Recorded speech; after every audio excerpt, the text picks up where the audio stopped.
আসসালামু আলাইকুম বন্ধুরা, কেমন আছো তোমরা? আশা করি খুব ভালো আছো। আর ভাজা পিজার মায়ের রান্নাঘরে তোমাদের স্বাগত।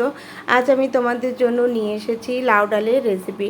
এই লাউ ডালটা খুবই সিম্পল, কিন্তু এই সিম্পল রান্নাটাকে আমরা কিভাবে অসাধারণ করে তুলবো সেটাকেই আজকে আমি তোমাদেরকে দেখাবো। তো প্রথমে দেখো, আমি একটা লাউ নিয়ে নিয়েছি। লাউটাকে ঠিক এরকম কুচো কুচো করে কেটে নিয়েছি। তো লাউটাকে আমি ভালো করে ধুয়ে পানি ঝরানোর জন্য পাশে রেখে দিয়েছি। তারপর দেখো, আমি কড়াইটা গরম হতে দিয়েছি। কড়াইটা ভালো মতন গরম হয়ে আসলে তারপর আমি এর মধ্যে দিয়ে দেব সামান্য পরিমাণে সরষের তেল। সরষের তেলটা আমি সামান্য পরিমাণেই দেবো, তার কারণ হলো আমি এখানে খালি মুগ ডালটা প্রথমে ভেজে নেব। তো আমি 50 গ্রাম মতো মুগ ডাল নিয়েছি, ভালো করে ধুয়ে পানি ঝরিয়ে রেখে দিয়েছিলাম। তো সেই 50 গ্রাম মুগ ডালটা এবার আমি এর মধ্যে দিয়ে এবার ভাজবো। আমি খুব বেশি ভাজবো না, বেশি ভাজলে কি হবে, মুগ ডালটা সিদ্ধ হতে দেরি হবে। তো ওই জন্য আমি হালকা একটু ভেজে নেব। যে দেখো, ঠিক এরকম অবস্থায় আমি এটাকে রেখে দেব। তারপর আমি এর মধ্যে দিয়ে দেব পরিমাণ মতন পানি। শুধুমাত্র ডালটা সিদ্ধ হওয়ার জন্য আমার যতটুকুনি পানি প্রয়োজন আমি ততটুকুনিই দেব, কেননা লাউ থেকে যে পানি বার হবে তাতে লাউটা সিদ্ধ হয়ে যাবে। তো এই যে দেখো, আমি উপর থেকে ডালগুলো নিচের দিকে নামিয়ে দিলাম। ভাজার সময় অনেক সময় উপরের দিকে উঠে যায় না। তো এটাকে আমি ফুটতে দেবো হালকা একটু ফুটে আসলে হাফ চা চামচ দিয়ে দিলাম হলুদ গুঁড়োটা দেওয়ার পরে একটু নাড়িয়ে দিলাম। তারপর এটাকে আমি ফোটার জন্য অপেক্ষা করব। ভালো মতন ফুটে আসলে তারপর আমি দিয়ে দেব লাউ। পানি ঝরিয়ে রেখেছিলাম যে লাউটা, ওই লাউটা আমি এর মধ্যে দিয়ে দিলাম। দিয়ে দেওয়ার পর আরেকটু হালকাতে নেড়ে দিচ্ছি। তারপর আমি এর মধ্যে দিয়ে দেব স্বাদ মতো নুনটা দেওয়ার পর আরও একটু নেড়ে নেব।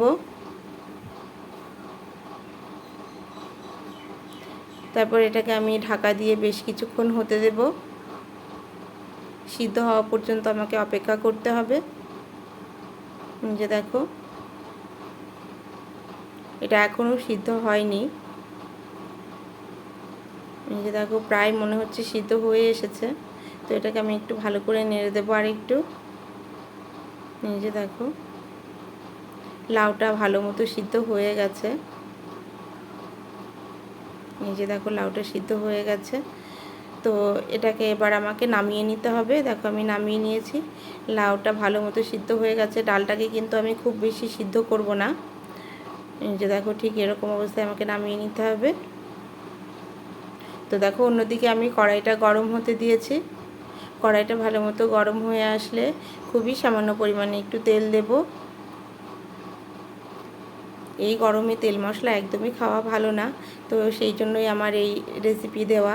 তো দেখো, তার মধ্যে দিয়ে দিলাম দুটো কাঁচা লঙ্কা দুটোকে হালকা একটু ফ্রাই করে নেব। তারপর এর মধ্যে দিয়ে দেব পেঁয়াজ টুকরো। একটা পেঁয়াজের অর্ধেকটা দিয়েছি আমি। তারপর পেঁয়াজটাকে একটু লাল লাল করে ভেজে নেব।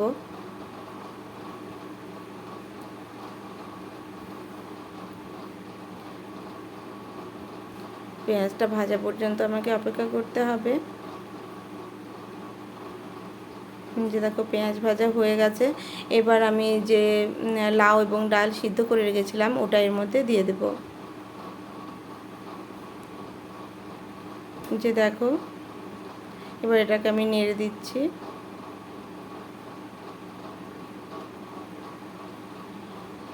যে দেখো, এবার এর মধ্যে আমি অ্যাড করব জিরে গুঁড়ো আমি এখানে হাফ চা চামচ দেব। হাফ চা চামচ জিরে গুঁড়ো দিয়ে দিলাম। তো জিরে গুঁড়োটা দেওয়ার পর আরও একটু নেড়ে নেব।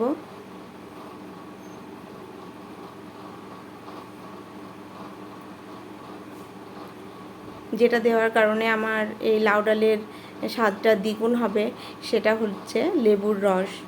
আমি এক টুকরো লেবু নেব এবং সেই রসটা এর মধ্যে দিয়ে দেব। যে দেখো, এক টুকরো লেবুর রস চিপে দিয়ে দিলাম। এটা দেওয়ার পর আমি আর এটাকে বেশিক্ষণ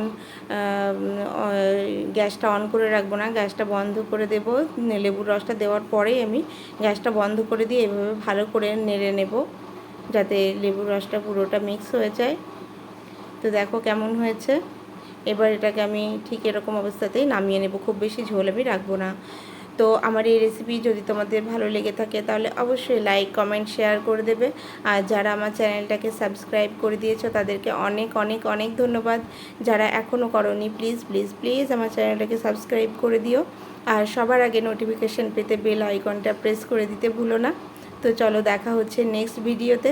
আল্লাহ হাফেজ।